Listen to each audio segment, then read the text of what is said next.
Assalamualaikum warahmatullahi wabarakatuh. Halo semuanya, perkenalkan saya Hafiza Askia Putri Hidayat dari kelas 12-3. Di sini saya akan memaparkan materi bab 3 mengenai teknologi di sekitar kita. Di bab 3 ini ada 3 pembahasan yang akan dibahas. Yang pertama ada ide pokok dan ide pendukung dalam teks. Yang kedua ada menyampaikan hipotesis. Dan yang ketiga ada berdiskusi dan menulis teks diskusi. Ide pokok dan ide pendukung. Ide pokok adalah gagasan utama yang menjadi dasar pengembangan sebuah paragraf.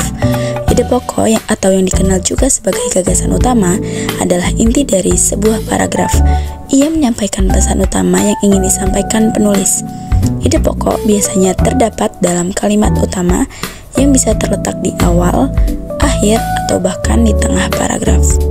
Sedangkan ide pendukung adalah informasi tambahan yang menjelaskan atau memperkuat ide pokok. Ide pendukung atau yang disebut juga sebagai gagasan penjelas adalah informasi tambahan yang memberikan detail, contoh, alasan, atau bukti untuk mendukung ide pokok. Biasanya terdapat dalam kalimat-kalimat selain kalimat utama. Hipotesis. Hipotesis atau ada pula yang menyebutnya dengan istilah hipotesa dapat diartikan secara sederhana sebagai dugaan sementara. Hipotesis berasal dari bahasa Yunani, hipo yang berarti di bawah dan tesis yang berarti pendirian, pendapat yang ditegakkan dan kepastian. Jika dimaknai secara bebas, maka hipotesis berarti pendapat yang kebenarannya masih diragukan. Untuk bisa memastikan kebenaran dari pendapat tersebut, maka suatu hipotesis harus diuji atau dibuktikan kebenarannya. Diskusi.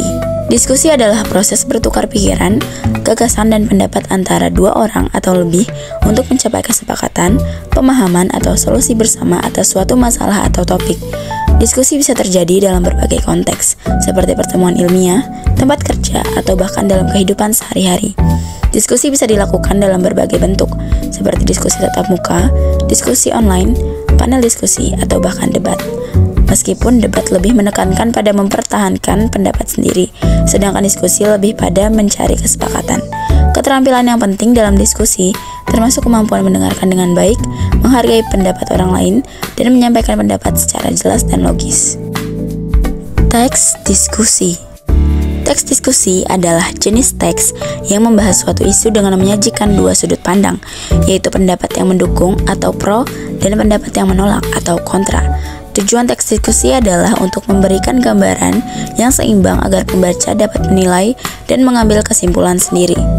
Struktur teks diskusi yaitu ada pengantar yang menjelaskan topik atau permasalahan yang akan dibahas atau isu, alasan atau bukti yang mendukung isu atau topik atau argumen pro, alasan atau bukti yang menentang atau berlawanan dengan argumen pro, yaitu argumen kontra, serta penilaian akhir atau pendapat pribadi penulis terhadap isu, atau kesimpulan dan rekomendasi. Dan yang terakhir ada cara menulis teks diskusi.